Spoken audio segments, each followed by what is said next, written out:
of the United States of America, and to the republic for which it stands, one nation, under God, indivisible, with liberty and justice for all. Good morning, everyone. As always, please turn off any cell phones in the audience.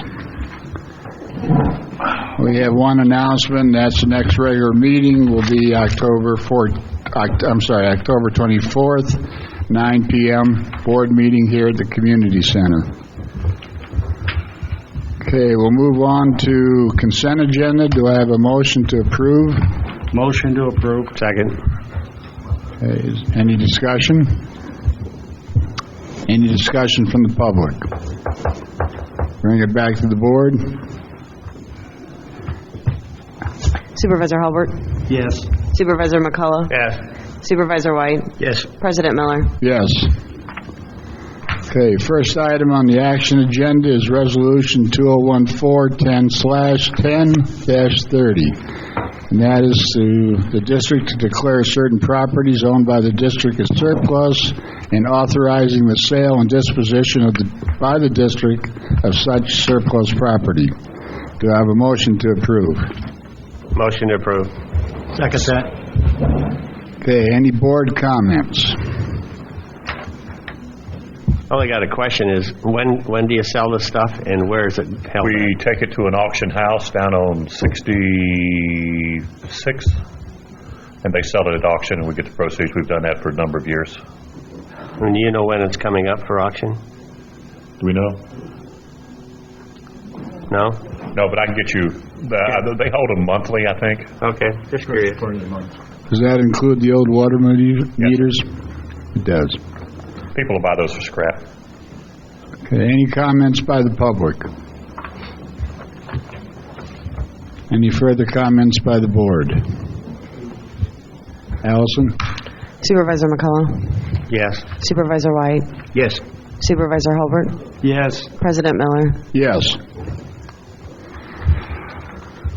Next item is the Childress discussion for reinstatement, and procedure will be we'll first hear from David Ford. Any comments, review of the situation, any comments you want to make, and then we'll hear from any board members, their comments, and we'll hear from the public after that. Mr. Childress, if you want to make a statement or a comment, you would be first up under public comment. And then we'll bring that back to the board for a decision. David? Good morning.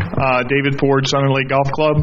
As per the discussion at the last board meeting, when Mr. Childress reapplied for membership, we would bring this back to the board so that we could go through the proper procedure of getting a letter of reinstatement for Mr. Childress. I just want to go through again just some of the what's transpired. Basically, in March, the board sent a letter to Mr. Childress suspending his membership for actions on the golf course. At that time, he was suspended until the end of the year, the end of the membership year, and then he would be able to reapply at that time with a letter from the board. In July, Mr. McCullough came to me and we talked about letting Mr. Childress come back on a probationary basis in September, or actually in August, and letting him get reacquainted with the membership and playing golf, and then letting him reapply in October. I forgot that conversation in July. Mr. McCullough followed up with me in August and asked me if I had had the conversation. I told him I had not, and that at that time I would get on the phone and make a phone call after just reporting to the golf committee what we were going to do. So at that time I reported to the golf committee what the plans were. The golf committee supported the decision. They just stated that in the past we had always had an issue where Mr. Childress would go out on the golf course without a tee time or without calling the pro shop, or he'd get kind of in the middle of a shotgun and people would come up on him. So that was an issue, but they said that needed to be monitored. But they said also they felt like he had served his his time away from the course, and that they would, with close monitoring, they supported the decision. At that time, I called Mr. Childress and let him know if he would stop by and see me so we could talk about that. He did stop by on September I want to say it was the 15th, Monday the 15th, I believe. And at that time, we sat down. We talked about him coming back to the club. We talked about him needing to make a tee time. When he goes to play golf, he understood. He apologized to me for the things that happened on the golf course. He also apologized to Andy, for his actions in March. And from my understanding, also sent the ladies a letter apologizing to them as well. So at that time, I invited him back to the club, told him he could play for the remainder of September until October when he would renew.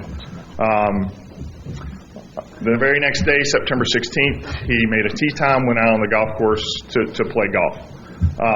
Mr. Halbig called me and asked me about that. I told Mr. Halbig he was on the golf course, and that is when Mr. Halbig reminded me that the board had written a letter that stated he would need a letter from the board to return to the club. At that time, I called you, President Miller, and let you know the situation. You and I rode out on the golf course and let Mr. Childress know that I had made a mistake, and that mistake was letting him come back on the golf course, and that the board would need to review those things before he could come back. At that time, it was September the 19th, which is a Friday. Mr. Halbig called me to ask if I had any knowledge of Mr. Childress playing the course prior to our meeting. And I told him that I did not have any knowledge of that. And he explained to me that two ladies in the membership had seen him on the golf course the prior week, either on a Monday or a Friday. So at that time, I called the two ladies to ask them what they had seen. They told me that they had seen him on the course. They believed it was on a Friday. Could have been a Monday, but they thought it was a Friday, either September the 5th or September the 12th, in the 8 o'clock shotgun. They basically explained that he came up behind them. They were on the 9th tee. He came up behind them at that time and asked where they had come from. They said, we're in the 8 o'clock shotgun. He said, I didn't know there was a shotgun. And at that point, the ladies let them play through. And after that, they didn't see them again on the course. After talking to the ladies, I called Mr. Childress to ask him if he had been on the golf course prior to our meeting. And he told me no, he had not been on the course, period. The only time he went on the golf course was after he spoke with me, and that Tuesday was his first day on the golf course. So that brings us to where we are right now.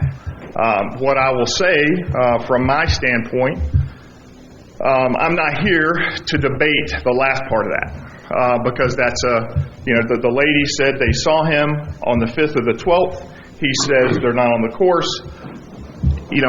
It was a week past before anyone in management knew anything about it. So I didn't, I can't debate that. So setting that part aside, I would say that Mr. Childress has served his time. He does not, I believe he would come back to the membership. He's apologized for the things he did. So it's my opinion that it's left to management in the future to handle these situations, and that we let Mr. Childress return on a probationary basis until the end of the year. Any violations, we will let, at that time, we'll address that with Mr. Childress, and he'll no longer be a member of the club. And going forward, it is very clear, and he's told me there's no problem with him making a tee time and checking into the golf shop. So that is, the management's recommendation as far as this is concerned. Well, if your recommendation is followed, then I'll have to write a letter confirming that, pending today's decision by the board. What terms do you want to see in that letter regarding probation or anything else? I would say the probationary period would be until the end of the year, until December. And probation would be defined as? Basically, any incidents or any time he's on the golf course without a tee time, where we have a problem with Mr. Childress, at that time it would be left to management, and he would no longer be a member of the club. Is that it? And That's it. Okay. Thank you, David. Comments from the board, if any? I just want to make sure this procedure is in place. We kind of tossed it around. So basically what's going to happen is if we have another incident like this, you're going to take care of it. You're going to make the decision whatever punishment you want to give. You will go to the golf committee for counsel. You can even come to the board individually for counsel. You can talk to the violator. You can talk to the victim if that happens to be the case. Yeah. But eventually, you will make the final decision. Correct? yes, sir, that is correct. Okay. And then, if either the violator or the victim doesn't like your sentence, if you want to call it that, they can come to the board as an appeal process. That would be, when we get to that, if they wanted to appeal, what I would tell them is they would need to go, to the district and report, ask Mr. Wright, and at that time it would go where it needed to go. All right. And if I could intervene here, I would strongly counsel against Mr. Ford seeking individual counsel from the board members when you sit as an appellate body. Okay. That is not a good idea. That's the reason I brought this up. I wanted to make sure everybody was on the same process here, that's all. Okay. Well, we debated this last meeting. I'm not particularly enthused about us serving as a final appeal board, but in the absence of any structure by the golf committee, I guess we're stuck with it. There's no alternative to that, is there, John? There's always an alternative. Well, one alternative is to simply make the decision of the golf committee final, and the board appoints a committee or do whatever. They're not structured to make a decision at the present time. They don't have a chairman, and they don't take minutes. So they're more of a consensual body, if you want to call it that, nothing more. The board is obviously the natural appellate body to be up from the golf committee, in my opinion. And actually, if you're talking about a termination or even a suspension of membership, clearly that's of a very serious nature, and I think the governing body of the board might be in the best position to adjudicate such matters. Okay, we'll leave it at that then. Other comments from the board? Don, do you want to make a statement?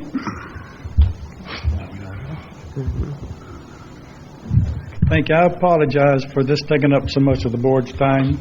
The date back in March is not one of my finest moments. I lost my temper. I understand that. I came before the subcommittee of Dick and Dave and Andy, and it was adjudicated without ever asking me what happened out there. They never got my side of the story, which is okay, because the decision would probably have been the same anyway. I was not gentlemanly on that day, and I have apologized in writing to the ladies that were involved in, sorry for any suffering that they may have caused. I didn't even want to come up here. I was going to let it take its own course. I got the letter from the board. I served out that letter to the letter that was in there. I did not, or have not ever been on the golf course prior to being invited back. The first date, September the 5th, that was mentioned by the ladies, Joyce and I were in Gatlinburg at the time until the 6th of September. And the other date, the 12th of September, my wife was in surgery, and I was with her all day that day. So I don't know how I could have possibly been on the golf course. It has to be the most terrible mistake of identity that I've ever heard. I'm not begging and pleading. I love this community. I love the people in it. A lot of people have called me and wanted me to come back and reapply for membership. I like the golf course. I like the people here, even though I am a member Highlands Ridge now. You can check out my comportment there if you would like. I've always been a gentleman there, and I don't think that I would cause this club or this community any embarrassment in the future, but that decision's up to you. Now,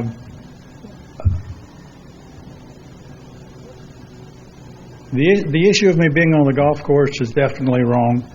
I can prove that if you want to see airline tickets or doctor's appointments or whatever, but I was not on the golf course prior to being invited back.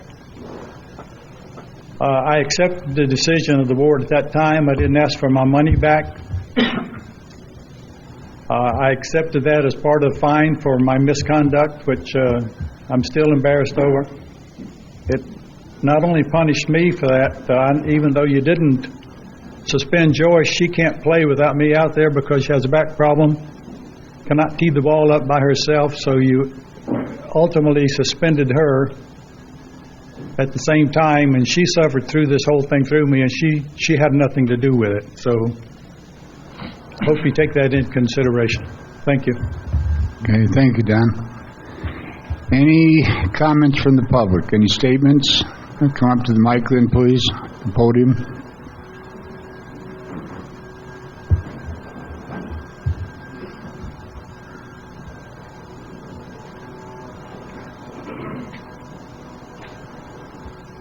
My name is Bill Murray, 5519 Matanza.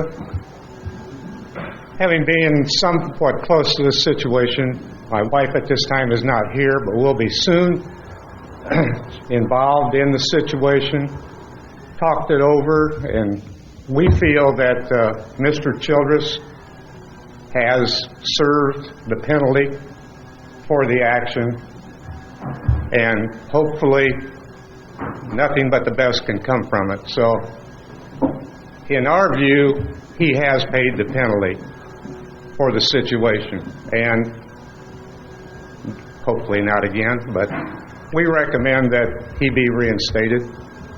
Okay, thank you. Is there anybody else? Come up, please.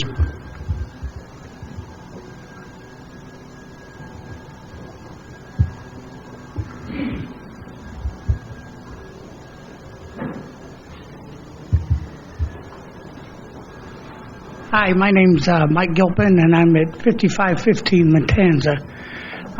Last winter, my wife and I were visiting. Just a minute, please. Did you get the name? Oh, okay, Last sorry. winter, my wife and I were visiting. We have since moved here, but I just wanted to let you know, my wife was with Michelle, one of the ladies. She feels the same way, that he should have another chance.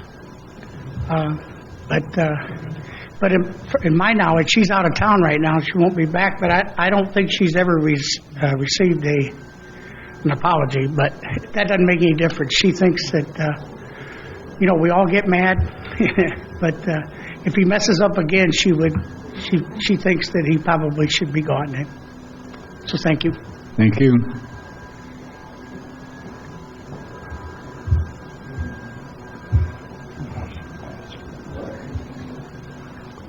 I think you've been here before. I'm sorry? I think you've been here before. That's why I don't come back anymore. I spend a lot of time up there. I'm not here to debate Mr. Childress's actions. My name's George Puffenberger. I'm a 19-year resident and a 19-year golf club member. As I said, I'm not here to debate his actions. They were obviously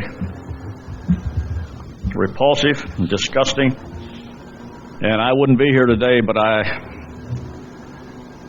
listened to the audio of the board meeting, what you can hear of it. The audio is absolutely terrible when you try to listen to it.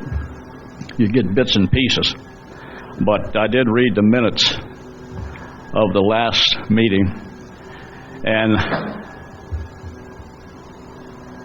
decided that in any situation, there's two sides to every situation.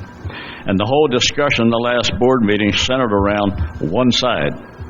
I guess the question I would ask is, what would have happened? What would the conversation had been had the ball not been picked up and thrown away? I don't think Mr. Childers would have come up and challenged the ladies because of what the clothes they had on or the color of their hair. That's a very provocative act on a golf course.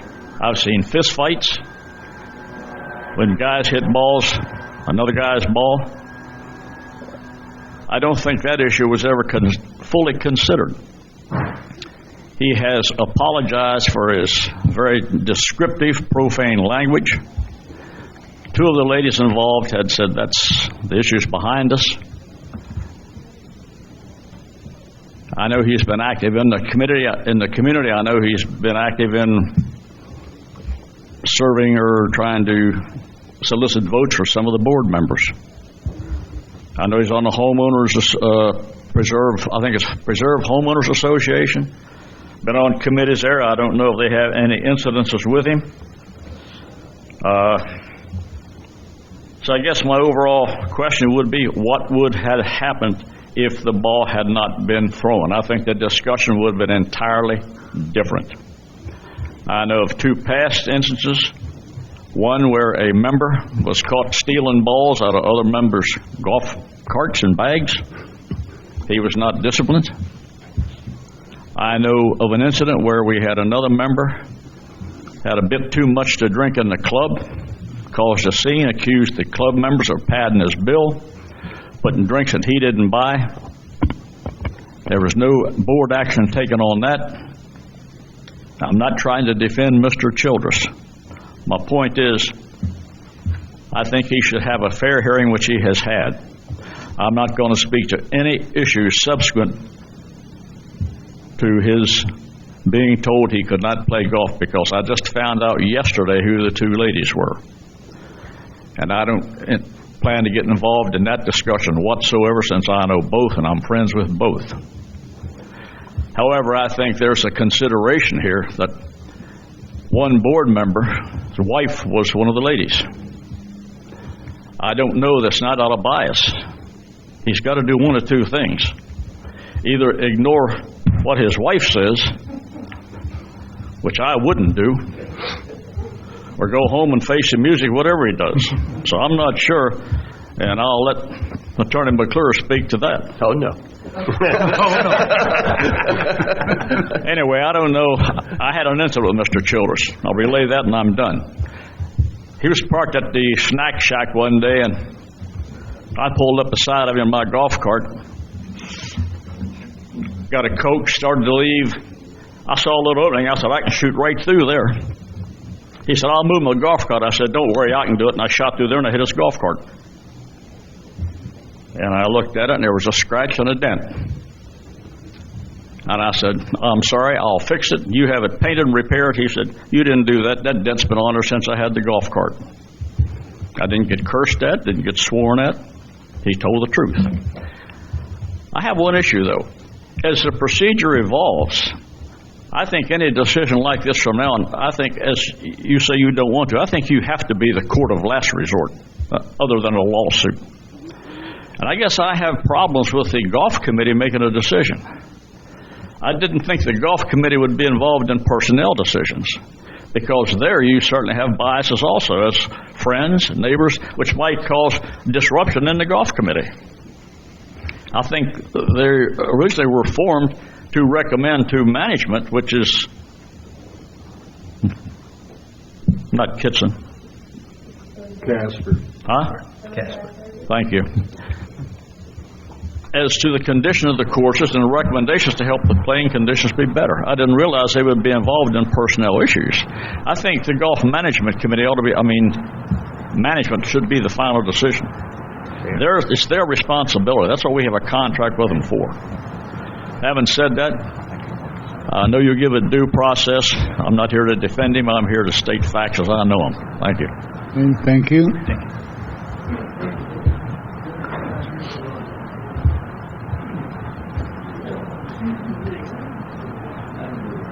Tom Costi, resident and member of the golf club. I support what Mr. Puffenberger just said.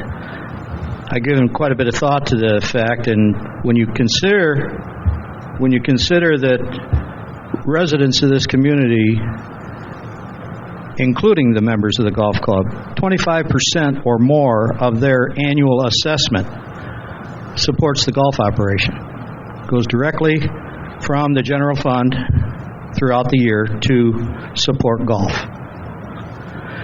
And I don't think it should be a non-sunshine committee or even a contractor working for the district to be in a position to deny tax-paying residents what 25% of their tax assessment is supporting.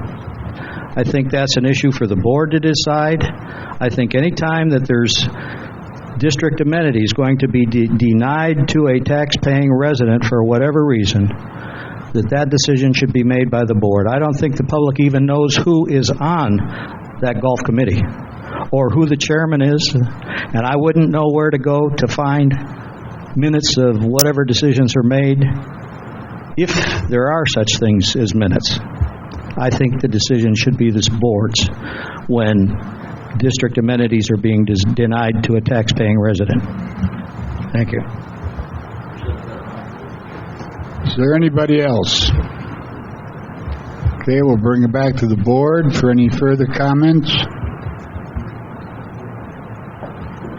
Well, then we'll need a motion to either reinstate or not reinstate. I would make a motion that we reinstate Mr. Don Childress and his wife back into the golf club. Does that motion include the probationary period that was discussed? Yes, sir, I'm sorry. Until December 31st, is that correct? I'll second it. Okay. Any further comment? Allison, take a vote, please. Supervisor White. Yes. Supervisor Holbert. Yes. Supervisor McCullough. Yes. President Miller. Yes. Don, you'll be receiving a letter from me outlining our decision and the conditions, and would you please acknowledge receipt of that letter, either to me or to the golf management? Okay. Thank you. Okay.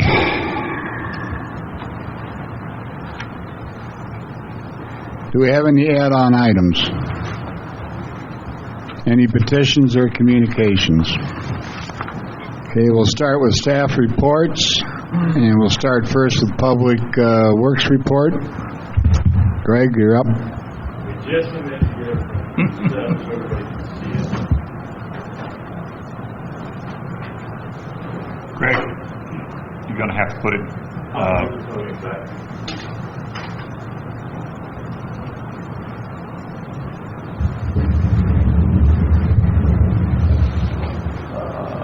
I'm going to move the podium back a little more so you can see it there.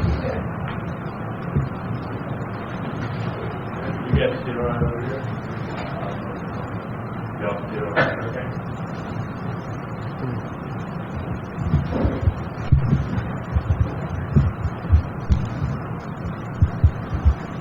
First thing we're going to ask is what these fancy maps cost us. Good morning, Greg Griffin, Director of Public Works. I've been asked to compile a preliminary, and I want to say this is a preliminary report on some drainage concerns within the district. And what I've done, and I hope this isn't too elementary for some folks, but a lot of people who haven't been in Florida for a while don't necessarily understand how waters flow within Florida. I brought Mr. Luke Carter with Polston Engineering. He's a soil sciences person. He actually wrote the NRCS book for Highlands County for soil sciences, and we've got Gator Howardson, who is the district engineer. First map I want to point out, it's a drawing that shows what our aquifer is.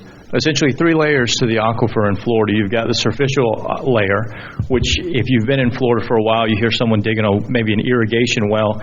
They dig down, they hit what's called the hard pan. There's a clay type separative layer that water will not naturally flow through unless there's some kind of fracture to it. Could be a sinkhole, could be something along those lines. You've got an intermediate aquifer, and then you've got the Floridan aquifer. The Floridan aquifer is where all of our drinking water comes from. Very deep wells, largely pulling water out that wouldn't naturally come to the surface.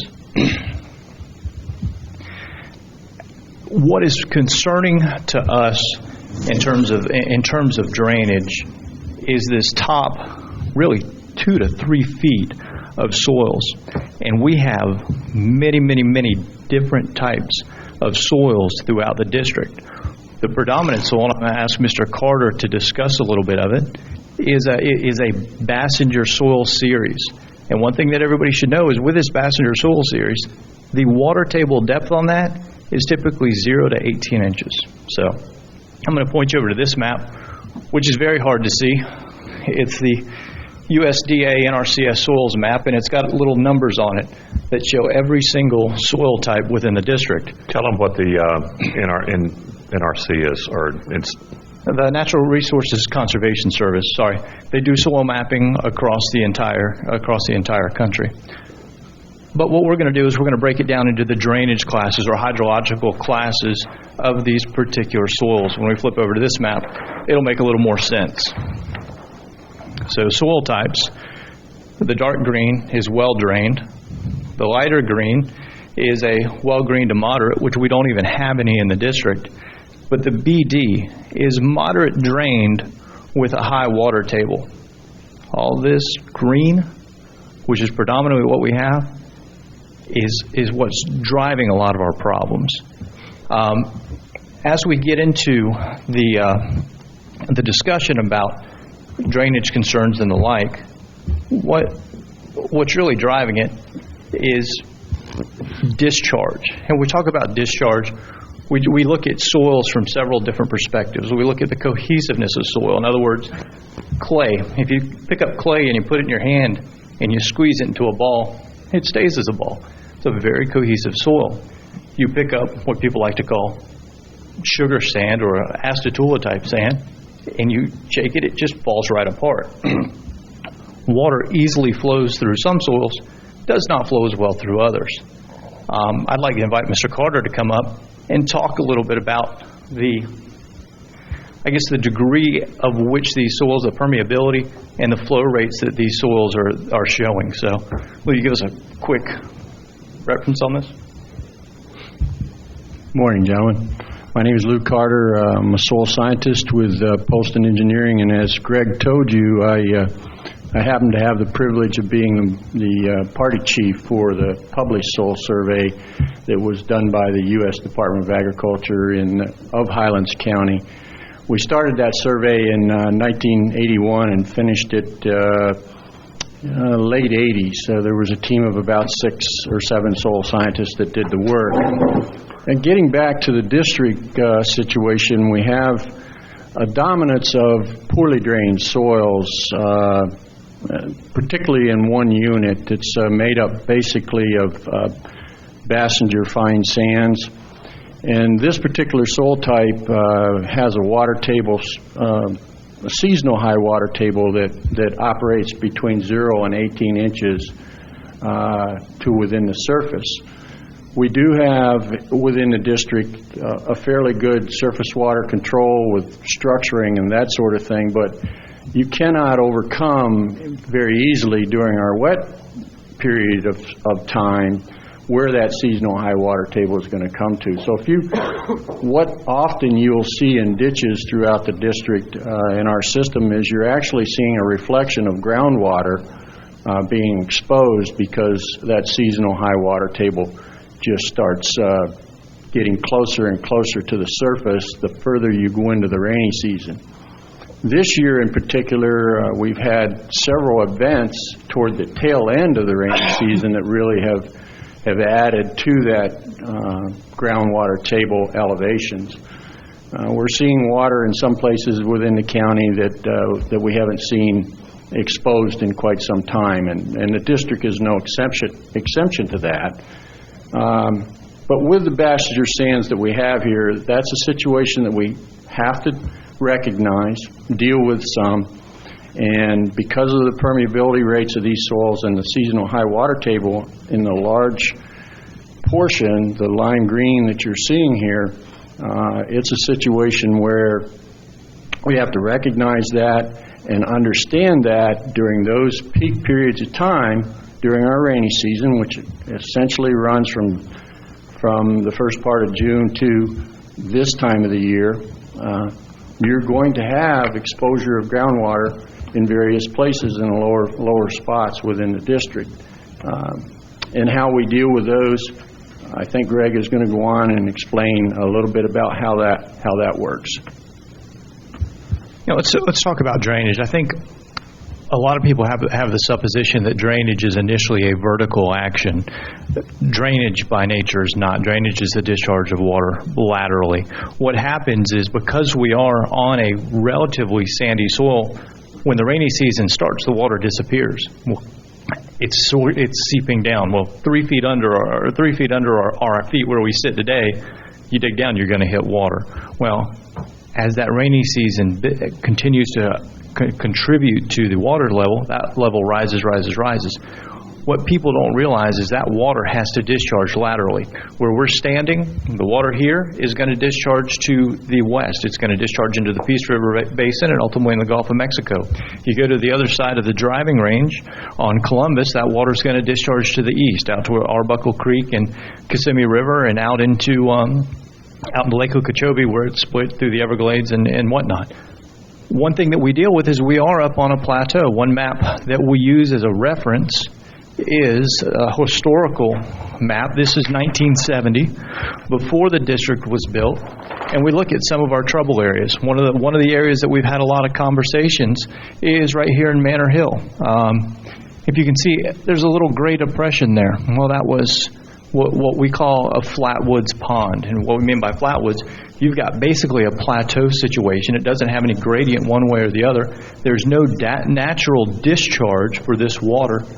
So when it rained, it would fill up because the water table would come up. But it was a seasonal pond. When it was dry, it was gone.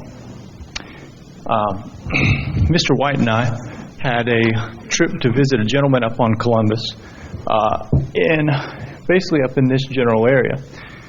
He had some complaints that his septic tank was not working. He had water in his ditch, and he's had water in his ditch several different times through the years, in which he's pumped the water across the street to discharge it. He was complaining that his septic field was no longer working. Well, last year we had a wet season. We didn't get a large depletion because we didn't have necessarily an exceptionally dry winter, and we didn't have a dry summer. You add on top of it the rainfall that we got this year, our water table is elevated. So this man, what he has, does he have a drainage problem? He has a groundwater problem. The water is draining, but the issue is it's so high that his drain field can't tolerate any water coming out of his house. The defect is from the period in which his house was built. Gator and I looked up last night. The house was built in 1996, middle of a drought period. When the soil scientist, when you go to pull a permit to build your house, a soil scientist goes out with the septic tank company, looks at the ground, does a soil survey, and says, this is the elevation the septic field needs to be set at. In the middle of he also uses speciation of various plants to see the permeability of the soils, to see what types of, if they need to import soil so that it is more permeable. Well, in this situation, somebody got it wrong. The question here is, whose responsibility is that? And that's something that we're going to have to address in a couple instances. Another gentleman over on Angelo Circle, really up on the high center part of what we would call the scrub, has a low pressure tank. Tank was set at a lower elevation, had called me over, said he had some drainage issues. His hedges were dying in a portion of his backyard. They weren't dying, they're stressed because the water table was up, it was elevated. But he said, when I turn my sink on, the water doesn't drain. And then it'll gurgle a little bit and then it'll go down. He's on a low pressure system. That tank is elevated, or the top of the tank elevation was at the same same level as the groundwater. His tank was having to pump groundwater so that it could get enough relief to absorb the water that was coming out of his house. Water's going to take the path of least resistance. So if you've got more pressure coming out of the ground than you have coming out of the pipe of the house, the ground wins.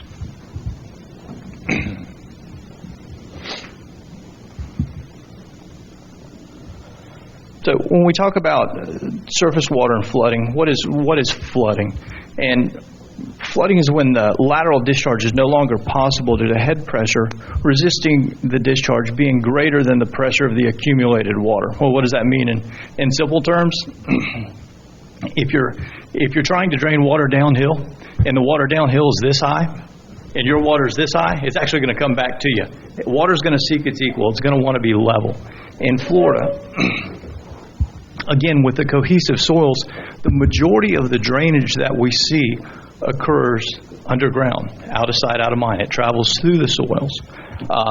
There are also several causes for what we would call flooding, or in what we see most here is really what we call nuisance water as opposed to nuisance flooding. It can be caused by a lack of gradient. You know, several folks here, you go up north, you've got hills, you've got gullies, you've got valleys, areas where water easily accumulates, and they're easy to see, easy to define. When you're up on a plateau, as some of this area is, you can look across 100 feet and you might see a 2-inch, 3-inch dip. Well, that 2 or 3-inch dip is going to be 3 inches underwater when you have a water table, as Mr. Carter described, a normal water table of 0 to 18 inches. So it doesn't take much to fill that basin in with water. The other thing, we've had issues where people have constructed below flood levels or below the seasonal high water line. Those are things that we try to accommodate folks with, but where does the responsibility lie? The responsibility was with the developer. The developer's long gone. So how do we manage that? A lot of changes in landscape. You know, people talk about, well, my ditch holds water, but my neighbor's is dry. People plant Floritam grass. It's a beautiful grass, or St. Augustine. It adds about 1/4 inch detritus per year. So go 10 years, and you've got 2.5 inches. Go 20 years, you've got 5. I mean, it just keeps building and building and building. So all of a sudden you have driveways with earthen dams on both sides of them created by the vegetation that was put in place. Drainage structure was designed, or the drainage system was designed right. It just isn't functional because over the years it's been filled in. And then the final contribution of flooding is the failure of the discharge structures, which is something that we do actively manage.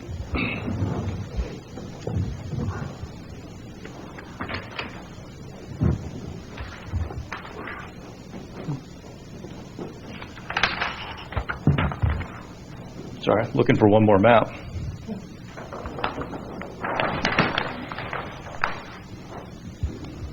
This is kind of a summary map of areas that we've had phone calls or that we've observed. And I want to talk to you about how we prioritize drainage and or flooding risk. You know, you've heard me say many times in meetings, our primary concern and the number one thing we're going to deal with is any risk of structure flooding. We don't want water in anybody's house. We don't want to be on the news. We don't need to be seen in the newspaper for flooding. The only area that is on the firm map, which is a map that's published by the Water Management District, is this area right here down in Unit 2. Unit 5. I always confuse those two. Reality, if the culvert and the structures are in place, unless we have an extreme storm event, we really have a relatively low risk of any flooding there. This is color keyed for different things, and it's in the order in which we prioritize our addressing of flooding. Second is public risk or roadway flooding. If you think about it, somebody's coming through at night, it's dark, some of these areas are unlit, they're driving at 35, 40, 45 miles an hour or faster. The road's underwater, they hit it, fly into a telephone pole. Whose responsibility is it? Well, it's ours. So we have to mitigate those drainage concerns. This year we've actually had the opportunity, because of the stacking of water from the last year, the accumulation of water from the past year's rainfall and this year's rainfall, to identify several areas. Up on Minorca, we've got 3 areas where the road goes completely underwater. For the golfers who enjoy the driving range, the intersection of Cremona and Columbus, you'll see that go underwater. Does it drain? Yeah, it actually perks relatively well because the soils there are suitable for drainage, but it takes some time. It's still a hazard. So that's something we're working to address quite readily. The third item is what you see in yellow. And this yellow block, it's a very large block, but it's our culvert failure areas. These are culverts that were installed. Many times they used either RCP, which is rigid concrete pipe, or CMP. You'll see it designated corrugated metal pipe. Corrugated metal pipe has a lifespan of about 30 years. And 1970 to 2000, or 1977 to 2014, we're pushing the envelope there.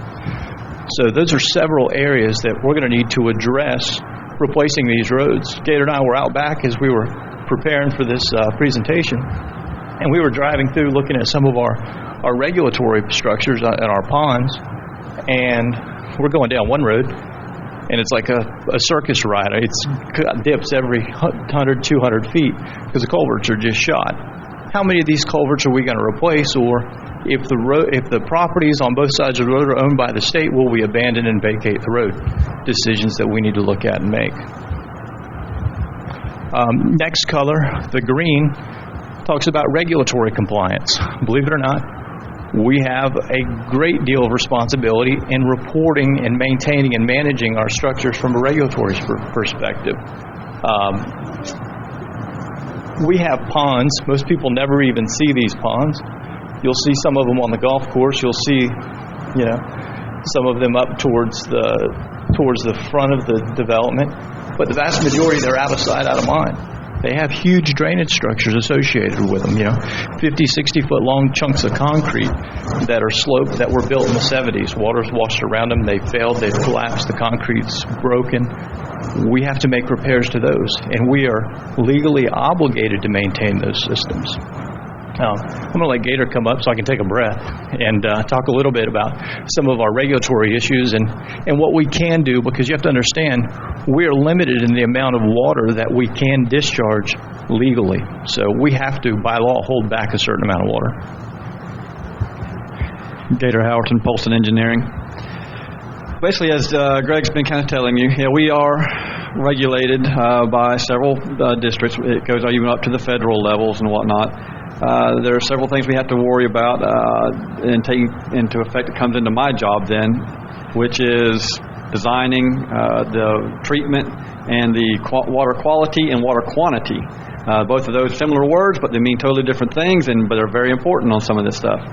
We can only, as far as quantity-wise, we are limited to a pre-development discharge that we can discharge out of our area.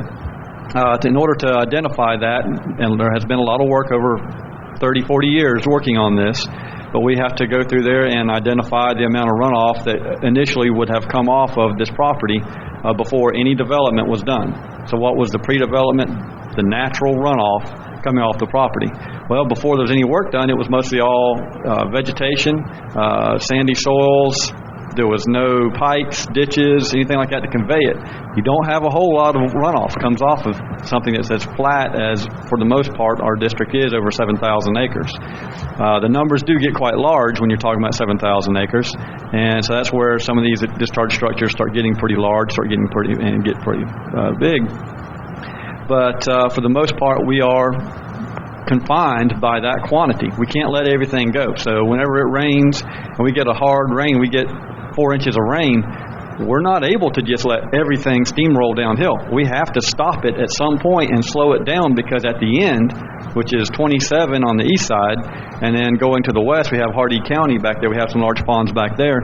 We have to slow that water down, and we have some large ponds. Most of them are hidden. You don't even see they're there, and that's the idea. We don't want you to be inconvenienced by them, but they are there. They are there to treat the water and to slow that amount of water down. We have large structures there that are there to constrict the flow and control, based on depth, the amount of water that is allowed to discharge and go through there. And we have several criteria we have to meet at different stages of discharge. It can't just be once it gets to a certain amount, then everything goes. We can't do that either. We have to limit and restrict that flow based on the amount of rain coming in. These ponds also have to have a certain amount of quantity in there to hold some water in there to make it to where it has ecological factors in there that treat the water, that remove the nutrients and such as that. So we have to have a certain amount of volume in there to treat the water quality. So that comes into play. So there again, just dropping it into a pipe. If we could just drop water into a pipe and it disappeared, Well, that would be great for drainage issues, but we can't exactly do that because then we have an abundance of quantity coming down and we have absolutely no water quality treatment. So it has to come out of a pipe at some point. Mr. Miller? Are you talking about discharge out of the district related to acreage? It relates to, we're talking the whole 7,000 or 7,200 we're only acres. 5,700 at the present time. That's the acreage in the district at the present time. Well, right, but we're still we still, even though the district doesn't own, and I know there's been some stuff out west that's been removed, in some aspects, but in a lot of aspects we are still responsible because our drainage structures and our treatment areas are out on that county-owned land west of Balboa. So that area is still part of our maintained. You talking about these two green areas west of Balboa? Right. This area down through here, we have several numbers of ponds, and the ponds do show up on this map. I have them shown on here. We have SMF 1, SMF 4A, 4B, 5A, and 5 that are west of Balboa. Well, I have a hard time understanding why we're responsible for property that we no longer is in our jurisdiction. That area is part of the Western Basin, the Western Central Basin. That area actually comes, and it's treating water that comes all the way from our current location. Water that falls here, it goes out into this lake, which was actually a treatment pond. But then it discharges out of that one, and it stages down through several different ponds and several different things. It trickles all the way down until it goes all the way down, goes through the ponds called... well, I understand the yellow. Do we have any documentation that states that we're obligated to address this? Well, we certainly do. Yes, and not only that, but we have agreements that say we will do it. That was all part of the prerequisite for the turnover of this section and remove it from the district. The county required us to maintain the obligation to keep the ponds up and do things according to the permit. That all is in place. Okay. And it's part of our Swift Flood permit through the Army Corps, through Water Management District, through DEP. It is part of that permit in 1908. It is identified as part of the area, and that is part of our maintenance requirements. So it is still addressed in there, and it still factors in heavily on the calculations and whatnot when things go up there. One of the things back there that we have highlighted, we have a structure failure on one of the discharge structures on WC4A has washed out. That structure is in place. It's a big, like a large concrete block wall with a notch in it. It's supposed to have a skimmer around it. Several years ago when some water built up and vegetation and all in there, it blew the skimmer out. And when it started doing some of that, water built up some more, and it started washing around the side of it. It has since washed out. There is no water flowing through that structure at all. It is not controlling water at all. It's just a free-for-all letting water go. We need to go in there and we need to fix that. We have not been able to so far because it's been so wet. It's going to be difficult to get some equipment in there. It's going to be costly to go in there and to fix that, but that is something that we have to do. I've been writing letters several times with the Water Management District. They've been very cooperative and understanding. They know that this thing is blown out. They know we've got to fix it, and we've acknowledged that we will, and we have to, but it's just been very wet conditions, and they understood. Since there's not causing any downstream problems so far, they've let us kind of work with it, and because the whole western half of the development is relatively undeveloped so far, they've kind of let us slide for a little while, but the clock is ticking on that until we find someone comes in there that is not going to be so understanding and makes us do it or face fines. So we need to get that done. That's on the schedule to be done as soon as we're able to do that, but that's one of the regulatory things that we work on and have to address. We have some other ones that have some undermining starting to develop on them, and that's just one of the things that we do. I go through there and inspect them every couple of years, and actually more frequently than that. But I have to submit a report to the Water Management District on every couple of years, depending on the individual permit. But that's part of what I end up doing regularly, is checking on those, look for these signs of cracking or any undermining and things like that are coming up. We need to go in and fix it proactively rather than reactively if we can. And so that's a lot of the issues that we have highlighted out there with the green spots on there. Some of them have already been fixed. Some of them still need to be fixed and work from there. One of the things that I commonly have to work with in doing a new development, if we were to come back in and design a lot of things now, we would, of course, Monday morning quarterbacking is easy to do, but the roads would have been a lot higher. When they were putting these in, I was about this high and running around. I wasn't even in grade school yet when a lot of these roads were put in. They were put in the late 70s, around 35 years ago. They did not have water management district. Swift mud did not exist then. They did not have to meet the criteria that we have to now. When they put in Columbus, when they put in Balboa, when they put in Cortez, even Sun Lake Boulevard, you don't see big retention ponds and stuff like that to treat the water out of those. They weren't required to back then. They do now. The roads that we put in now have to have that. Back then, all they were worried about is get the water off the road. If you can get the water off the road and make a swale somewhere, get the water off the road, you're okay. Then let's roll on with it. One of the other big concerns at the time, they haven't sold any lots yet. Well, they don't have a whole lot of revenue.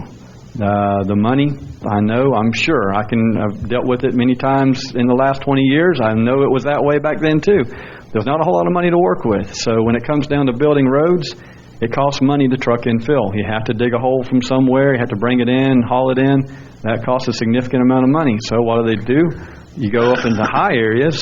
Well, you have maybe a little more. You can cut the road in the ground a little bit and tote that excess material down to the low areas and fill it in. Well, the areas that were low, a lot of those, we don't really have much of a problem with because they were filled in like they should have been.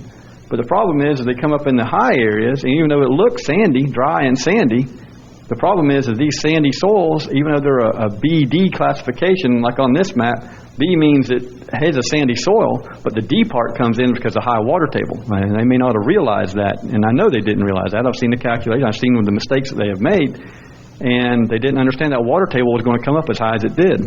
There are a lot of places, and a lot of these places that we have problems, like on Columbus, Minorca, several different places, even Torrega. The roads were put in below the ground level. Well, in order to get the water off of the road, you need to have a ditch there to get the water off the road. So the ditch is going to have to be below the road level because water flows downhill. Easy equation. Problem is, if your road's below the ground level, your ditch is even lower than the road. So now your ditch is 12 to 18 inches below the natural ground elevation if your road was cut in. Well, our water table that Mr. Carter was talking about, that seasonal high water table, that's where you would expect seasonally the water table to come up to. It has done it in the last 20 years, last 40 years, for the last thousands of years. There's indicators there that show where that water table comes up to every year. Well, they dug the road and the swales down below that elevation. It's still naturally going to come to the same place. We're going to have water come up to the bottom into these ditches sometimes. So having water in the swales, it's a nuisance. We can't mow. I know it's aggravation. I deal with it on my own property, but it's something that I understand, and I just work around and deal with it. I know there's some places I can't mow during the winter or during the wet times. That's just part of the working with the land. But so when you're into that groundwater table, you have to just understand that's what's going to happen. And when they cut down these roads in these high areas, these sandier areas, they got into the water table on some of that. So that causes some of our problems that we see that we consider it's called flooding. Quite often it's just a matter of the roads were put in too low. It was a cost savings effect. There's all kinds of reasons why it may have happened, but that's just the way it is. To go back in there now and to fix it would cost a massive amount of money just to raise the road up. The houses are already built. We can't raise the houses up. That would cost a massive amount. We just got to live with what we have right now make the best of the bad situation that we have. But for the most part, it really isn't a bad situation. We don't have a problem with structures going underwater. A few times that we've been close, we've been able to react to that, take care of that situation, and we're still doing some things like up in Unit 18, up on that eastern basin. We had the modification into Swift Mud right now to do some changes up there. That's as much of a proactive change rather than a reactive, because there is potential for some stuff to happen there and some bad things. We've talked about that in the past, but I think the changes that we're making will take care of a lot of that and prevent that from being anywhere near as likely of a solution or a problem. And I'm trying to think of just what else, anything else, Mr. Griffin, you talk to?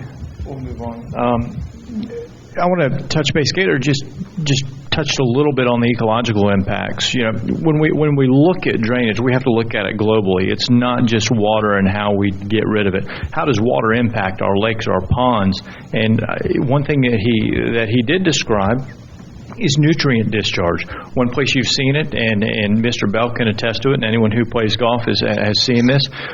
Anytime we get a heavy rain, we get phosphates and nitrates that wash off. Nutrient loading in our ponds. As soon as we get that nutrient loading, we get an explosion of algae. Now, we have the mechanism to go in and manage that in our open water ponds. One thing we have a lot of, and I'll flip back over to this historical map, is a combination of what's really significant and very valuable ecological habitat. These dark areas in here represent either cutthroat seep, flatwood ponds, bayheads, or cypress swamps. What happens if you get excessive nutrients in these areas, you create a hypertrophic system that basically leads to nothing other than decay. Once you get that decay in place, the probability, and Mr. Carter can attest to this, the probability of recovering that system is slim to none. You've got to manage for these discharges. One of the things we do by letting it, and it may be annoying, but that water that's sitting in the ditch keeps ponds elevated where they're at, but it's also processing the nutrients from that entire yard. Think about it, if we sheet flowed everybody's fertilizer from everybody's yard into one pond, which ultimately on the eastern side of the district is Lake Glenada over by the college, it would be one green slime-laden lake. They already have tremendous nutrient problems on that lake. We talk about drainage and how we push water downstream. We have to think about our neighbors downstream. You know, we talk about saturation levels where we're at. I don't know if any of you play Pinecrest Golf Course. I have a friend that lives on Pinecrest where the road goes right next to the lake. He's got about 3 feet of water in his front yard. Lake Lotila is so high in his backyard that 50 feet of his yard is now covered by water. They've seen high water levels that they haven't seen in 25, 30 years right now. That's just the point of saturation we're at. So wanted to just briefly touch on the ecological impacts. We want to make sure we retain our nutrients and manage them. A lot of these wetlands, people say, oh, there's nothing but weeds in there. No, that's not the case. We manage for our native species because our native species help offset and digest all of those nutrients. They process the nutrients so we aren't discharging contaminants downstream. We're also starting to see what's been coming down the pipe from the federal government, and the state of Florida has been fighting it through the DEP pretty aggressively, is MS4 and discharge guidelines. They're going to start measuring nutrient discharge. Whatever we send off of our property, we could be fined for it. So that'll cost folks within the district. How are you going to manage your fertilizer as a resident? Or, Mr. Bell, as the superintendent, how are you going to manage your fertilizer, your applications, and every bit of nutrient that you introduce to the system?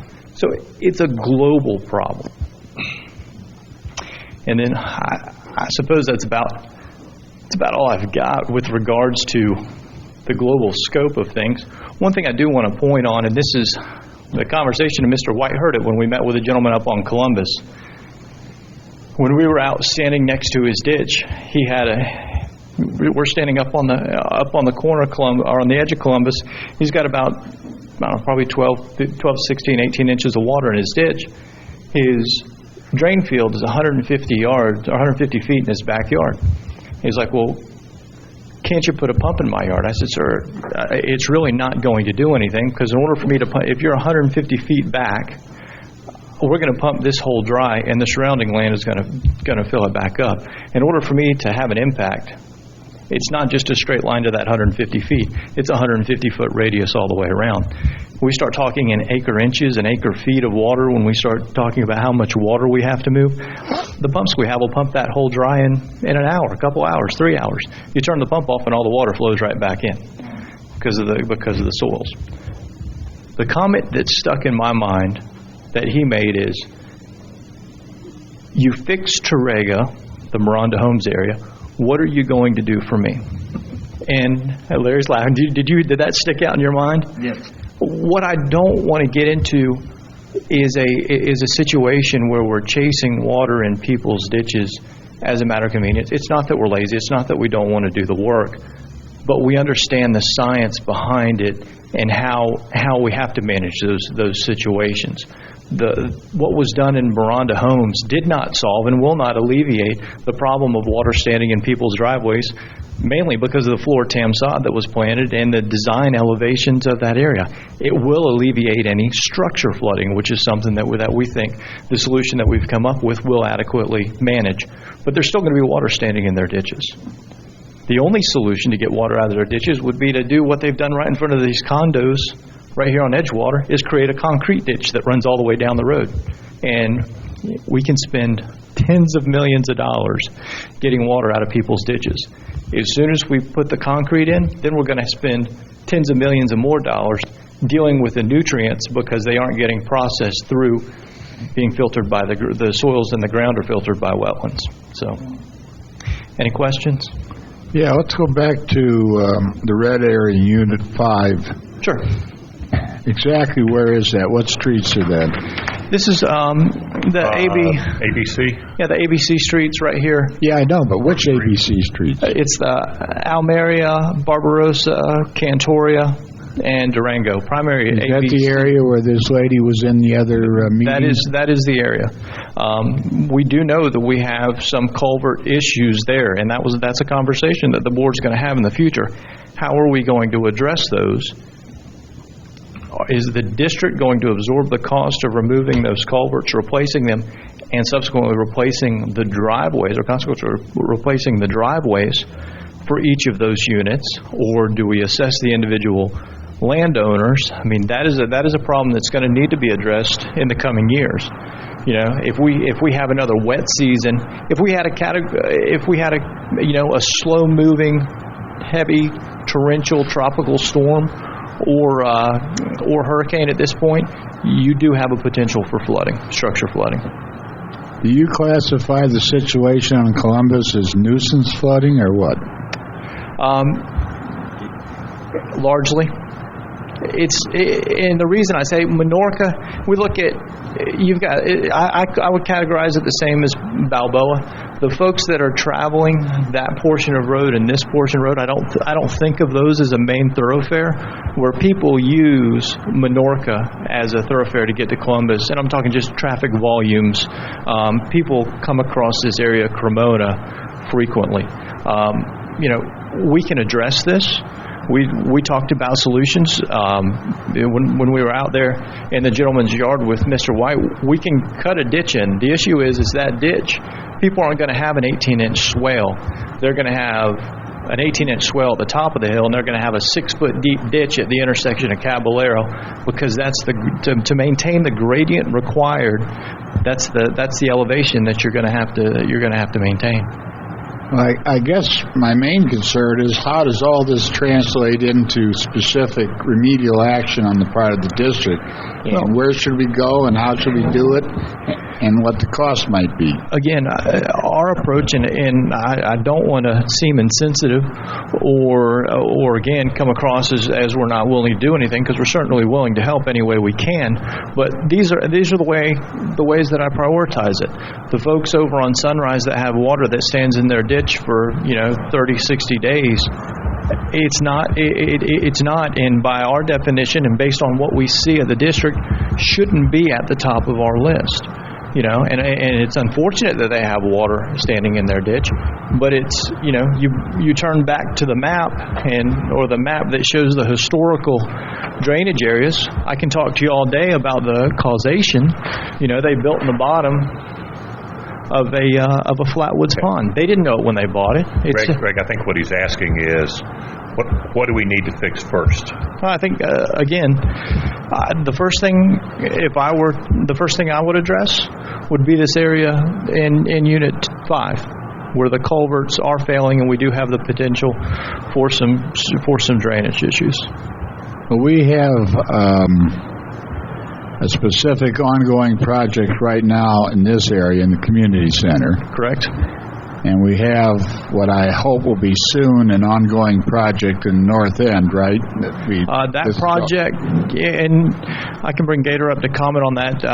Some of you may be aware. You've said all the permitting and so forth. And you also said we're getting closer to finalizing. The permitting has all been submitted. We would expect a permit in hand within 120 days. Bid documents are being prepared, and we hope they'll go out in the next 30 to 60 days. So I would expect construction or hope for construction to begin the early part of next year, because in all reality, based on the rainy season, we need construction to be complete no later than April 30th, is really May 15th at the latest. So we've got a relatively tight window to work with. Well, what other specific drainage actions or projects are either on the table or being contemplated? I guess I'm looking for a sequence of events here. Well, we've got a couple of areas on Mr. Bertetto's backyard, which is a very simple. We look at these approaches in two ways. What's the cost to make this repair? Well, Mr. Bertetto, who isn't here today, has complained for several years about water stacking in his backyard. The drainage system is in place. The drainage system just isn't functioning because the adjoining property, when it was built by the contractor, basically created, as I stated earlier, an earthen dam which doesn't allow it to drain. So we're going to go out, clean out that swale, and dress it. There are a couple places on the golf course. We went through and corrected some regulatory issues. Historically, the golf course on Turtle had failed. Instead of making the corrections to the elevation of the golf course, they simply removed the skimmer and busted out more of the structure, which is in violation of our permits. And then we had ponds that weren't manageable. If you remember the pond between 9 and 18 on Turtle, it was nothing but a weed patch because it couldn't hold water because the structure was destroyed. So we went in, repaired the structure, consequently found out why with the flooding of the fairway on number 9. We're going to address that. I think he's looking for specifics. We had talked internally, the structures out west. Sure. The green spots. Yeah. Yes. This structure. Well, actually, the first one we're going to do is the North End Unit 18. Right. We're in permitting for that. Then we're going to look at the structures. We need to look at Cremona, which we've talked about a solution for that. And then we probably need to look at Menorca. Okay, really because he was talking about stuff that's actually the lowest priority on your chart. Right. Some stuff we can do just by simple maintenance. We also look at how involved the project's going to be. It's not. I can look at this, and if I go through and change every culvert out in this yellow area, it's going to cost millions of dollars. So that's on more of an as-needed basis. You know, the Unit 5 stuff is something we've budgeted for. It's a year out. That price, you asked me about pricing, it's going to determine a lot on what the board's decision is as to how or what mechanism we're going to use to replace those culverts. These repairs here, the repair at Cremona, that's one that we feel pretty confident we can connect to swale. So that's simply going out with an excavator and digging a ditch. It's something we'll spend $5,000 to $10,000 on. We'll use that out of our maintenance account. Well, Mike is expressing what I'm trying to say, I guess, is we need a game plan. And we are for this. Yeah. That just takes drainage as a specific issue. There's also a lot of questions that have been raised by people who are here in the audience today about our flows out to the west and the fact that we're, in their opinion, leaving some of our open drainage ditches to grow up and impede water flow. You want to speak to that? We actually clean ditches on about a 3-year cycle. We cleaned, for instance, a year ago we cleaned the ditches that ran down behind Orduna. 2 years ago we cleaned the main ditch that parallels Sun and Lake Boulevard and runs all the way out to the back. Some of these ditches that haven't been maintained, especially in some of these older areas, are completely closed out. And again, with those culvert failures, a lot of those are now state-owned lands. I would probably vacate that drainage area and tear the road out. In the next 9 months, more than 1,000 lots west of Cortez are going to flow to the county. And a lot of what our drainage decisions will be based on what the county does with those properties. If they put conservation easements on them, we may approach it one way. If they resell them, we may have another situation. So we're kind of waiting to see what they do. And while we're on that note, the county has got the first 50 properties that they've acquired through this achievement process out for bid.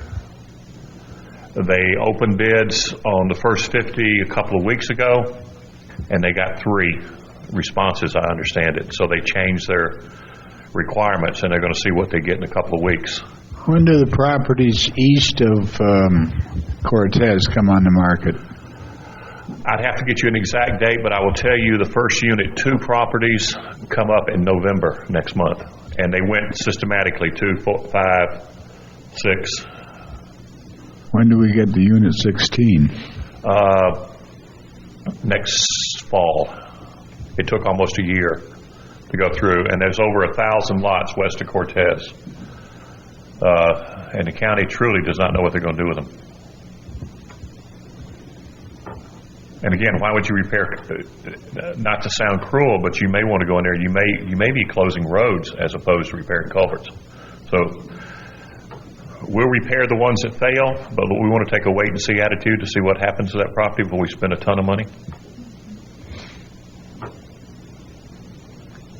Gentlemen, comments? Okay, thank you, Craig. Thank you. Is that everything for Public Works? Yes, sir. Anything besides drainage? And unless the audience has any questions on drainage. Well, I have one question on our tennis letter. Have you received agreement from Mr. Welch? Mr. Welch was working on an offer, and I have not heard back from him. We've been in communication, and he's working on it, so we should have it, I would hope, before the next board meeting. Okay. Thank you. Danielle, you're up. Move this up.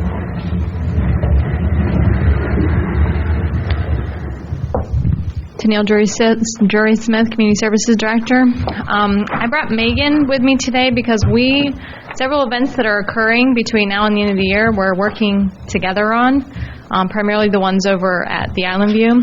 The first one that we just had last Monday was the It's Your Bridal Expo, and I'm going to let Megan talk about the success of that event. Hi, thank you. I'm Megan Bell with Island View Restaurant. Pull it out, Megan. Pull out your mic. I'm a little taller than Tennille, sorry. I think all of you, or not sure if Mr. White has attended last year we tried to do something different.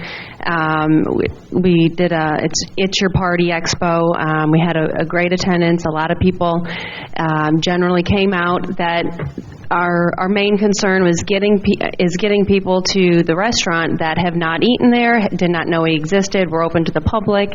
And in fact, last year we did just that. This year we turned it more towards a bridal expo because everybody knows that the weddings is, primarily a great revenue source. So we did a bridal expo. We had over 20 attendees, over 20 vendors that attended. Last year we had 11. We had over 100 brides. We've already booked 2 weddings from that event this week, and I've got another bride coming in. So that event has the potential to bring us about $20,000 in revenue just for having vendors come out and show their services and just opening our building to them. So we're very excited about what that has brought in so far, and then we will continue to carry that forward each year and grow that event. And next on the docket of events is October 18th. There's going to be another beer tasting. This one's going to be catered more towards the fall beers, October, called it Oktoberfest. We expect more people than we got the first time, which was over 150 people. And then 3 weeks from now, we have the Trick or Trot, which we did things a little different this time because we're doing it on a Saturday because trick or treating is on Halloween this year. So we moved the festival to the afternoon, and then the run will be at night because it is a glow run. The glow run is more or less, we'll have black lights, lots of color. I expect by the end of the weekend we'll have over 200 people already registered for the run. So the success of that event is going to, I think, stay in line with our expectations from the previous event that we have done. We've also acquired more sponsorships already than we have last year. So we hope to have between 20 and 30 business vendors that come out and supply a game or treat for the kids. We kind of did it that way so we didn't have to do everything with the festival, and we are charging the businesses either $100 or $200, depending on if they're just coming for the festival or if they want the advertising opportunity for both the 5K and the festival. And then the next event is the Pilgrim Palooza, which I'm going to let Megan talk about again because she's been the primary person with that event. So the Pilgrim Palooza, I am particularly very excited about. But this event was brought to us we've adopted it, let's say, from the JCs. When we had our craft beer fest in June, I basically was looking just to, do something different, try some different beers, bring a younger crowd to our place, just to enjoy the restaurant, see what we have to offer, maybe, down the line golf. And someone approached me about having this event here. In the past, this event has been held, last year it was held at the Highlands Today Convention Center, and they asked us if we would take it on. Potentially, this, could be as big for us as our Thanksgiving Day buffet the following day. So this event, depending on how it goes, could be a major event for us going forward each year that we spawned off of just our first craft beer fest, looking to bring in some different people. We've already sold over $3,000 in sponsorships. And then when we announced it at the chamber yesterday, I had another business person say, hey, you know what, that's great that you guys can do this. I have another event that I'd like to bring to your place. So from our craft beer fest that we did in June with 150 people show up, that had never really been, we are just, spinning with people coming to us to do events with them, and I think it could be huge, so I'm very excited. Was the original beer... Oh, I'm sorry. I'm just going to say I'm going to be showing my age, but can you elaborate on the famous dueling pianos from Howl at the Moon? Howl at the Moon, which I'm not sure if anyone's been to, like a major city. They do the dueling pianos. Very fun event. It's we've got a lot of our members already that have purchased tables. They're coming out for a couple hours, and they're going to do they're coming down from Orlando to bring their baby grands and just do a whole show for us out on the lawn. So we're very excited about it. Wasn't your original beer fest just advertised through social media? Yes. For the most part? Facebook. And that to me is just amazing at the response you got through that.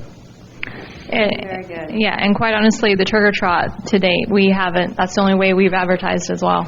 So social media has been a great avenue for us. And moving on to events, we seem to have one every couple weeks starting this past week, so we're very busy. But we're going to do for our holiday event, December 6th. I didn't have all the graphics and everything, so I just kind of threw something together. But we're gonna do the teddy bear breakfast again, like we did last year. We're gonna have everything over at Island View, though.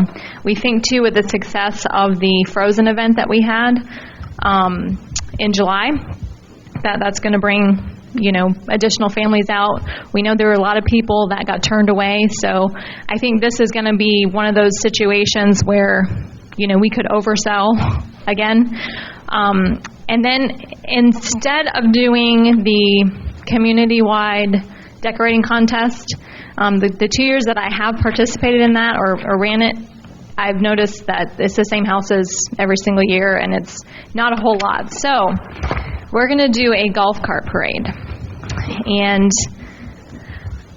We haven't put all the details together yet, how we're going to organize and run it, but it will start somewhere around the clubhouse, go for a short distance where people can come in and watch, and we hope that people will really go, all out and decorate their golf carts. There will be some sort of contest. We will have judges, and then end up at the Island View, probably on the lawn, for some sort of dessert or something of that nature. So trying to put a different spin and get more people in the community involved. Yeah, I notice on your calendar is we have the community center booked every Saturday throughout October. Does that represent an increase in our sales for this place? Well, we have a lot of weddings this month, and quite honestly, I think that goes pretty much in line with the historical bookings we've had for October, November. The weddings, I kind of equate at the club, but here you've got all 4 weekends here at the community center. Right, but they're weddings. They're wedding receptions that are happening here. So, the busiest time, the bridal season, is October, November, and then in the spring you'll see an influx of bookings with weddings. I think we're still kind of being affected by the alcohol policy change, but I also think that more and more people are starting to come back. I guess they were a little bitter and then they started coming back. So hopefully we have an increase this year. And then ending the year out, of course, we'll have a big New Year's party and fireworks again. So we're very busy. Yeah, very good. And I know you wanted me to touch a little bit on memberships, and I did put a report in there. You did? Yeah. Should have been the last page. We didn't get it. You didn't get it? Oh, I'm sorry. I don't know how that happened. Oh, yeah, it's right at the top. With the calendar. Okay. Yeah, it's right above the calendar. Yes. I was drawn to the calendar rather. Okay, we got that. Specific numbers, I broke it down. We still have Zumba going on. We still have the water aerobics going on. In fact, we just brought on a new Zumba instructor, and the ladies love him. So we're hoping that program also continues to grow. Very good. Thank you, ladies. Thank you.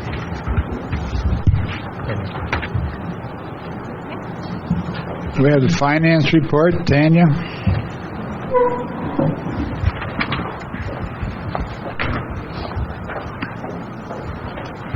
I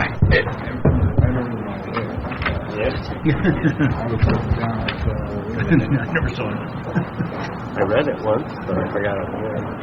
I thought I'd hear John. I don't know. I think that's an age thing.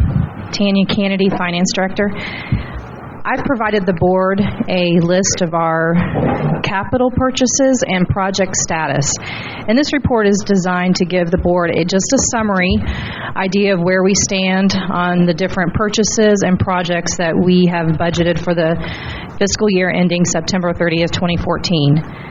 Some of the items I'd like to touch on today is we do have 3 bids that were awarded in the previous fiscal year that will be starting soon. One of those is the carpet for the clubhouse, and that is scheduled for the end of this month. Okay. So that carpet has been ordered, and that has been scheduled. And that was bid number 14-08. The second one is the community center, the site work and the drainage here. That was a bid award during last fiscal year, and that should be, is that completed or should be in the next few weeks?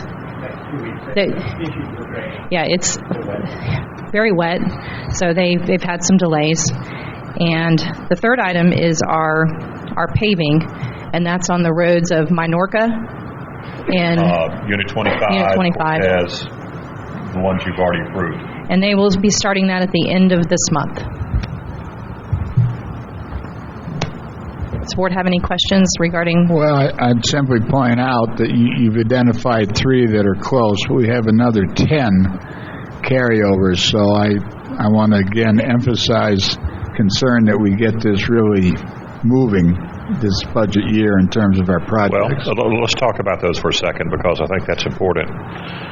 If you start from the bottom up, You've got some interconnected projects. The bottom two deal with the sewer plants upgrades. The SCADA unit, that's part of our sewer upgrades. The sidearm mower has been ordered. It's being installed now. We just haven't paid for it yet. The next three projects are all actually one project. They're all interconnected to each other. That's the one we're permitting for. The roads we've talked about. The Veterans Memorial. We hope to have that installed in the next couple of weeks. We can't finish the pavers until the monument gets here.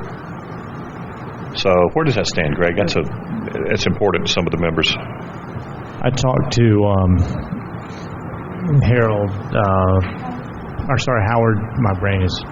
Humphreys, yes sir, thank you, yesterday. And he told me that the memorial was slated to be installed 3 days before the event. And I said, I can't do that. I've got to have it sooner. So we're working towards a solution on that, because the reason the memorial needs to be set is so that we have symmetry around it with the pavers when we put them in. Because some of those pavers overlap the footer that we put in place. So we're working through that. You're hearing presentations at the next meeting on the architect for landscaping. So that's on progress to hopefully start first of the year. Have you sent out the questions that I'd forwarded? More than a week ago. EMS building, I'm just as frustrated as anybody else, and I think the only other thing that's not on here is the EMS building. You know about that. And then the real estate study, we just carried that forward for discussion later this year. Well, this EMS building is fast becoming an urban legend. Do you have any thoughts on how we can at least get their attention on that? Have you heard from Mr. Stevens over at Florida Hospital about that resolution? I have not, but Ms. Fisher contacted me yesterday, and I hope to sit down with her next week, see if I can't move this thing along. Okay. Well, I'll try to get to Mr. Stevens on that. My goal is to provide the board a summary status every quarter. Very good. Okay. Thanks, Tanya. Okay, we have council report. Mr. McClure. Yes, sir. Thank you. The first thing I would note is a litigation report, which I believe each of you have, and the report that Tennille is handing out deals with the question brought up at the last meeting about special benefits and what constitutes a special benefit and assessments for that. Did you receive that already by email from the general manager? I thought perhaps you had. I'm just making sure that you had a copy here today. Back to the litigation report. The litigation report has been provided to you earlier. I believe during the middle of the week you received an update also from the district office regarding the motion that had been made by Mr. Roper in representing the PRM Insurance to dismiss the complaint, and the appellate court kind of sidestepped that rather deftly by simply saying we lack jurisdiction based on some obscure case that was written, which I think is written by court that says when we don't want to do it, we can rely on this case, and when we want to do it, we'll just go ahead and do it. So they don't want to do it, bottom line. So that is going to go forward. We do have Mr. Severino's deposition. I believe they're seeking to schedule that. That should, I don't know when that's going to occur, but sometime in the not too distant future, I believe, that will occur. So with respect to the litigation report, I think everything else is pretty fully set forth. That's probably the only item of major interest. Foreclosure report you've also received. If you have any questions about that, I'd be happy to address those.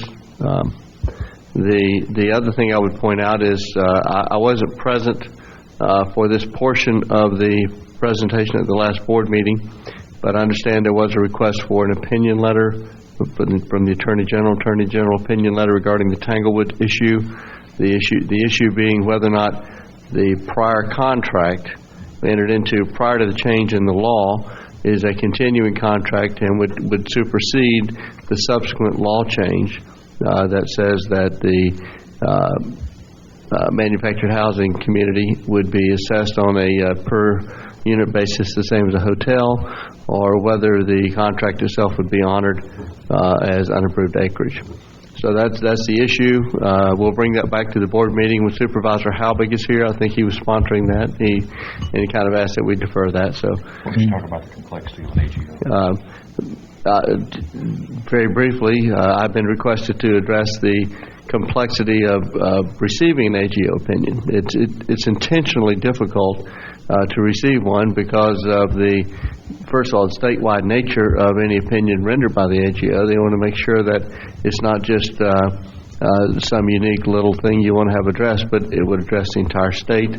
They do request a memorandum of law be provided by the council representing the public body making the request, which we've already given you one short opinion letter. We are preparing a more complete opinion letter for this purpose. You also have to certify a question to them, and et cetera. So we're bringing it to the board for the board's vote. They want to see that too, that the public body has approved the request for the letter. So we'll do that, and at the next board meeting, that vote will be taken and will be sent to the Attorney General. There are a couple of other items too I haven't addressed in the opinion letter request because I don't have the requirements right in front of me, but clearly those are some things that do come to mind. So. How do you read this Severino suit situation? We seem to be not treading water, but actually moving backwards on this. We don't seem to be making any progress regarding our situation. These things never resolve quickly, bottom line. Yeah, but we're not winning anything either. Well, we're not losing anything either. I think we have. That motion, in my opinion, was well, the one before that was the most serious one. But that is, again, that's a procedural deal. If that was to be raised, as the court said, look, you can't sit here and go for 13 months of litigation and then expect us to go back and dismiss it because you didn't raise that as a defense. I'm with the court on that one. Okay, so I won't throw any darts there.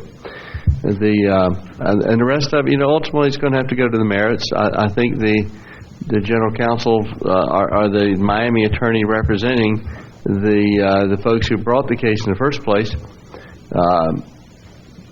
just believes if he can only get in front of a jury, he can talk about how the deep pockets of the district here have been behind swindling out the little guys, and that's the whole argument he's going to make. Okay, he thinks he can get a jury to come forward and provide a verdict. We'll see. Don't know. The other thing I would address is I did prepare the memorandum, which was just passed out for you, regarding determining special benefits for district assessments. And I think the question posed by the gentleman addressed by Greg here earlier is a classic question. And that is, let's talk about Miranda Homes area first. That's what the memorandum is addresses. Talks about the two requirements for a special assessment. The assessed property has to derive a special benefit from the improvement, and the assessment must be fairly and reasonably apportioned among the properties receiving the special benefit. The properties in the Miranda Home area clearly met the first two criteria for the initial assessment, which was for drainage, roads, other improvements. The question now is, well, should a special assessment be made again against that particular area to fix the problems that exist now? That same question could be posed regarding the elevations of the houses that have been built in years past, as provided by Mr. Howerton. Where does it begin? Where does it end? It's a very difficult answer to arrive at. The bottom line is this area has been assessed for drainage. The drainage turned out to be inadequate, and in large part for all the reasons you heard today, as well as in that particular area there's a significant groundwater seep, I believe, that keeps things going, and so it needs to be addressed. It is being addressed by this board. I think appropriate steps are being taken to minimize the impact of what will always be inadequate drainage in that area. But beyond that, I don't know where else you can go. And since we're already assessed with the drainage issue and it has been accepted by the district, I think the right thing to do is exactly what you're doing now, which is pay for the project. So that's my opinion, sir. Okay. Is that it, Chairman? That's all I have, sir. I did prepare another memorandum regarding statute of limitations on impact fees. I don't know if you want me to address that or not, but that's pretty clear. It is. I thought so, sir. Okay. That's all I have, sir. I would like to say one more thing. Well, two more things, actually. One, I want to express my appreciation to the board and to the staff and all the folks here for your tremendous love and support that you showed when my mother died. It was greatly appreciated. And the very nice flowers you sent, thank you very much for that. Well, it's a tough time, and it was. We certainly wanted to do that. Thank you. And the other thing is, this is not of record perhaps, but I'll just point out to you that, as many of you know, I play in a band, the Back Porch Revival Old Time String Band. We are having a concert the 18th at Shameless, aren't I, in Highlands Hammock, and so we'd invite everybody to come and listen to the concert if you'd like, sir. Where's it at? It's at Highlands Hammock, 7 p.m. next Saturday. Bring a lawn chair, and it's a whole series they put on at the park. And you're on what, trombone? Trombone. String. It's a string band, sir. Okay. Thought I'd get that in. That's why he plays the trombone. Yeah. Thanks, John. Yes, Mike? Just a couple things. A correction from our last board meeting. An October 1 fiscal year is statutory. I was confusing another state that I've worked in, and in fact, we are required to have October 1 as the beginning of our fiscal year, as do all local governments in Florida and special districts. Steal a little bit of Dave Ford's thunder. I think David said the new golf carts will be here Monday, and he's going to try to rotate them. They're coming in the middle of the night, and they're going to try to rotate them out and have them ready for play whenever the first tee time is on Monday. And GPS are in 1st of November. So that's on track. And for those of you who may not remember, the new golf carts are black. Who picked that color? Who did that? Yeah. A black shirt? I picked that color. It'll be coral next year, sir. Yeah, there you go. But I think that's, and I think Mr. Ford will tell you that they can't come soon enough based on the battery life in some of the blue carts. We're having a bit of a difficult time with finding a slot for the control burn up on Turtle. As we've talked about ad nauseum here, it's wet, and we don't think we can get the burn that we need right now. Plus, we need to catch the wind blowing in a certain direction. We don't want it coming out of the northwest. We want it coming out of the southeast, so we don't smoke up the district. Deer closes in 2 weeks. So we can't do it then, and in November is the third busiest month for play on the golf course. So we're trying to find a slot when we can do that this winter, although I'll defer to Mr. Griffin. The benefits of a winter burn are probably different than a late summer burn. Typically burns or 2 times a year. You would burn in the fall for more of a kill type burn, and a spring burn would be a more of a rejuvenating type burn. We were trying to knock back some of the less than desirable species. We will go ahead and prepare for the burn so that should a window open in the spring, in the early spring, we will go ahead and do that. We're going to go ahead and do all of our trimming and removal of the pines in the coming weeks so that we're prepared. Well, as far as I'm concerned, take all the time you need. Mike, do you have anything? That's all I have. Okay. All right. Unfinished business. New business. No committee reports. Public comments. That's a first. Okay. Back to the board. Any discussion from any member of the board? Very good. We are adjourned. Wow. Record. Indeed.